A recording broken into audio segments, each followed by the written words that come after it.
میں پڑھنے نہیں آیا، پہلے تو آپ تمام عزاداروں کا شکریہ ادا کرنے آیا ہوں کہ آپ ہر سال کی طرح مجلس حسین میں اس فرش عذاب پہ فقیر کے کہنے پہ آ جاتے ہیں، تو اس میں آپ کی بہت بڑی مہربانی ہے۔ اجر آپ کو سید عطا فرمائے، نہ فقیر دے سکتا ہے نہ میں دے سکتا ہوں۔ میری ذمہ داری ہے میں صبح 8 بجے یہاں پہنچا، اس سارے کام میں میرے دوستوں کے ساتھ تھا، اور یہ میری ذمہ داری ہے کہ میں اس فقیر کے ساتھ یہ تعاون کرتا ہوں، اور صرف اس امید پہ کرتا ہوں کہ محمد کی بیٹی میرے ساتھ تعاون کرے، اور آپ بھی تعاون اسی امید پہ کرتے ہیں کہ زہرا ہم سب سے راضی ہو جائے۔ ہم سارے آئے ہیں کہ یقیناً مجلس کا حصہ ہوتا ہے دعا مانگی جائے۔ یہاں جب بندہ سارا دن بیٹھا ہے اور یہ بھی عقیدہ ہو کہ 14 بھی ہوتے ہیں، تو پھر اگر ان کا واسطہ دے کے اللہ سے کچھ مانگ لیا جائے تو یقیناً یہ بھی ہمارے لیے بہت بڑا اعزاز ہے، کیونکہ ہمیں آج تک جو کچھ ملا ہے وہ اسی فرش اعلیٰ سے ملا ہے۔ ایک بات یاد رکھیے گا، اگر تیرے گھر میں تنگ دستی آ گئی ہے، غربت آ گئی ہے، پریشانی آ گئی ہے، تو گھر میں فرش اعلیٰ بچھا دے۔ میں نے اپنی خطابت کی اس طالب علمانہ زندگی کے 35 سالوں میں 36 سالوں میں نے یہ دیکھا ہے کہ مجلس کرانے والوں کو آل محمد نے شاہکار بنا دیا، اور وہ شاہکار بنے۔ میرے سامنے ہزاروں مثالیں، اس لیے کوشش کر آپ میں سے ہر بندہ فرش اعلیٰ بچھا جائے۔ لیکن آج کی اس مجلس میں صرف ایک نصیحت کر رہا ہوں، اور ہاتھ جوڑ کے کرو، زبردستی نہیں، نصیحت بڑی اہم ہے، کیونکہ 12 اماموں کی سیرت میں شامل ہے۔ ان کی سیرت میں شامل ہے، بولو میرے ساتھ، 12 اماموں کی سیرت میں شامل ہے۔ ہر مہینے، کب؟ ہر مہینے، میں لفظ یاد کرانا چاہتا ہوں اس لیے پوچھو، ہر مہینے کسی ایک دن رات کا کھانا پکا، زوجہ کو کہے، ماں کو کہے، جس نے بھی پکایا کہ اسے علیحدہ کر کے رکھ دے، اپنی پوری نسل بلا، بیٹیاں ہیں تو بیٹیاں، بیٹے ہیں تو بیٹے، جو بھی ہیں گھر میں، وہ سارے بلا کے ایک فرش اعلیٰ بچھا، اس پہ انہیں بٹھا، اپنے گھر میں ایک مجلس رکھ، ہر مہینے، کب کرنی ہے جی؟ ہر مہینے فرش اعلیٰ بچھانا ہے، رات کا جو کھانا پکایا ہے وہ سنبھال کے رکھنا ہے، اپنے سارے خاندان کو اکٹھا کر کے فرش اعلیٰ پر بٹھا۔ مولوی نہیں بلا سکتا، نہ بلا، ذاکر نہیں بلا سکتا، نہ بلا، خطیب عالم نہیں بلا سکتا، نہ بلا۔ پھر مولا سے پوچھا گیا، مولا پھر کیا کرے؟ کہ خود سامنے بیٹھ جائے اور انہیں بتا کہ محمد کی بیٹی اجڑی کیسے۔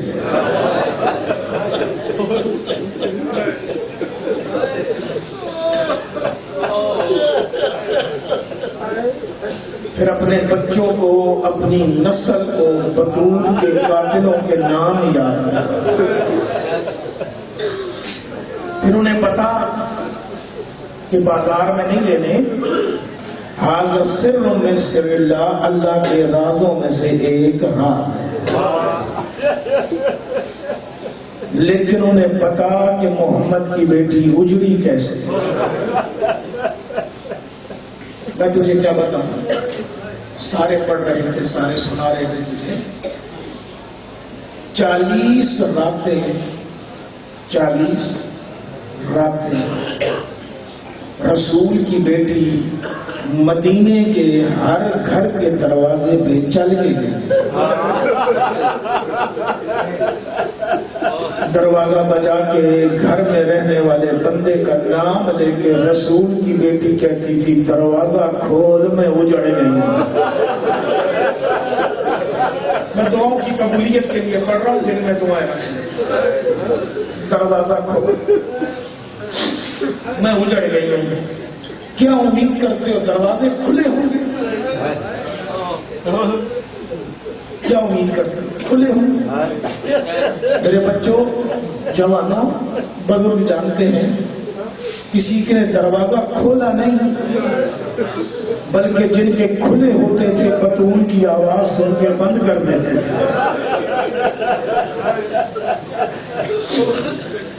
یہ محمد کی بیٹی اجڑی ہے، اجڑی. یہ بچوں کو یاد کرا، ہر مہینے یاد کرا. کیوں؟ معصومین کے کلمات سے جملہ ہے، اس لیے یاد کرا کہ زہرا کے معاملے میں رعایت نہیں ہے. زہرا عزت والی ہے. بے قدرے لوگوں نے محمد کی بیٹی اجاڑی ہے.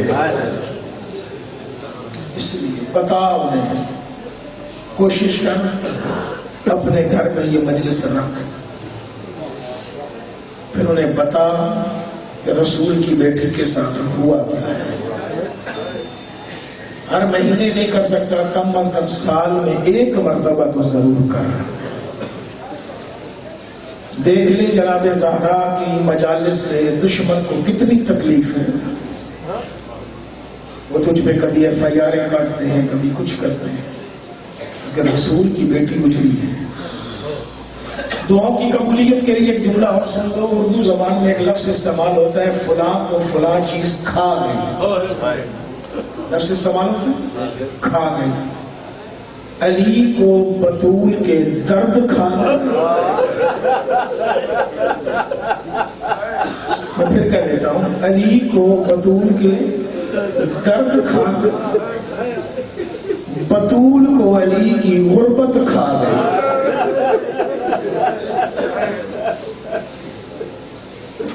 پوچھو کہ کیسے؟ شجاع ترین امام ساری زندگی بطول کے درد یاد کر کے روئے. علی فرماتے ہیں کہ ایک موقع ایسا آیا تھا، بطول میرے سامنے جب بھی آتی تھی تو چادر یوں رکھتی تھی.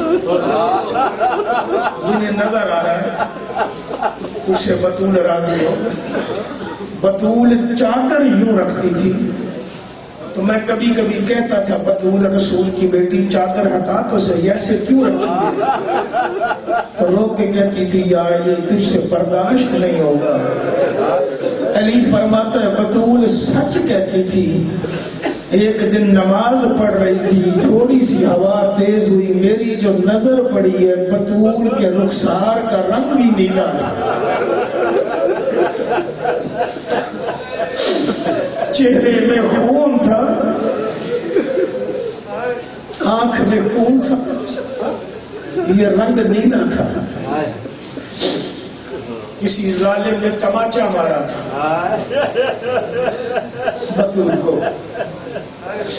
آئیں ذرا دعا کریں میرے اللہ، وہ جو بطول کے چہرے پہ تماچا لگا ہے، اس تماچے کے صدقے میں جن مرحومین کی مجلس ہے ان کی مغفرت فرما.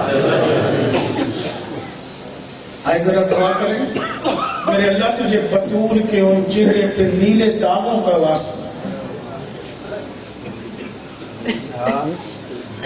ہم سب کی عزتوں میں، ہم سب کے رزق میں خاص طور پر منٹھار کی عزت و رزق میں اضافہ فرمائے۔ میرے مالک و خالق اللہ، کئی مریضوں کی دعائیں میرے ذمے ہیں،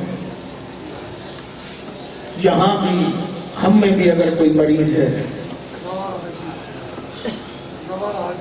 زوار حاجی اور بھی جو مریض ہیں یہاں بیٹھے ہیں، آپ کے خاندان میں، آپ کے دوست احباب میں ہیں، میرے مالک ان سب مریضوں کو اس منظر کا صدقہ، ایک گلی سے مولا حسن گزرتے تھے، ساری زندگی ہاتھ یوں رکھ کے گزر جاتا تھا، ادھر دیکھتے ہی نہیں تھے، اور مولا گزرتے ہوئے روتا تھا، چیختے ہوئے روتا تھا، پتہ نہیں تیری ہائے بھی نکلے یا نہ نکلے، حسن چیختے ہوئے روتا تھا۔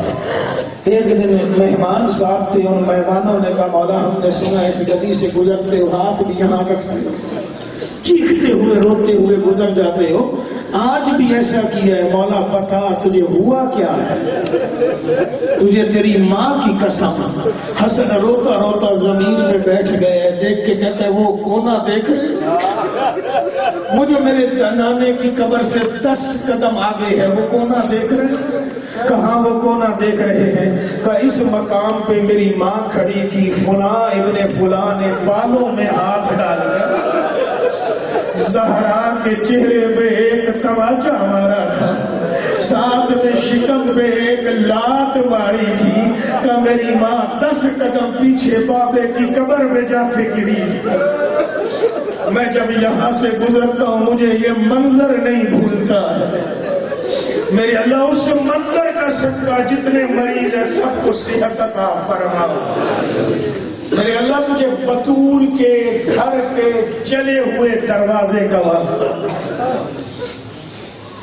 اس دروازے کا واسطہ جس کے نیچے زہرا تھی، گھر میں داخل ہونے والے جانور اوپر سے گزر گئے تھے، کسی نے اتنا احساس نہیں کیا کہ نیچے محمد کی بیٹی ہے۔ میرے مالک اس دروازے کا صدقہ منٹھار فقیر کے گھر کو، ہم سب کے گھروں کو، تمام کائنات کے عزاداروں کے گھروں کو، میرے ملک پاکستان کو الہ یوم قیامت قائم و دائم فرما، آباد و شاد فرما۔ میرے اللہ تاریخ کی پہلی دہشت گردی جس میں محمد کی بیٹی کا ہاتھ پہلو پہ آ گیا تھا، اس دہشت گردی کا صدقہ، ان پسلیوں کا صدقہ، عزاداروں کو، عزاداری کو، میرے ملک پاکستان کو ہر قسم کی دہشت گردی سے نجات عطا فرما۔ میرے مالک و خالق اللہ، کئی بے روزگاروں نے میرے ذمہ دعائیں لگائی ہیں، تجھے زہرا کی عزت کا واسطہ ہر ایک بے روزگار کو عزت والا روزگار نصیب فرما۔ میرے مالک یہ جو دعائیں لے کر آئے ہیں، یہ جو حاجات لے کر آئے ہیں، یہ یہاں سے خالی نہیں جانا چاہتے، تجھے محمد کی بیٹی کا واسطہ، جب دربار گئی تھی بغیر سہارے کے گئی تھی، جب دربار سے واپس پلٹی تھی ایک ہاتھ حسن کے کندھے پہ، ایک حسین کے کندھے پہ، ساتھ میں فرماتی تھے، علی فرماتے ہیں میں نے دونوں بازوؤں سے پکڑا ہوا تھا، زہرا چل نہیں سکتی تھی، اتنے میں زہرا جب اپنے گھر میں داخل ہوئی، علی فرما رہے ہیں میرے ہاتھوں سے نکل گئی، زمین پہ بیٹھ گئی، میرا بازو پکڑ کے کہتی ہے یا علی بیٹھ، میں تجھے اپنی غربت بتاؤں۔ اب جو جملے بی بی نے بولے ہیں میں اس عربی کا ترجمہ نہیں کروں گا، اشارے میں گزر جاؤں گا۔ بی بی فرماتی ہے یا علی تو نے سنا وہ منبر پہ بیٹھا ہوا مجھ سے بازاری زبان استعمال کر رہا تھا،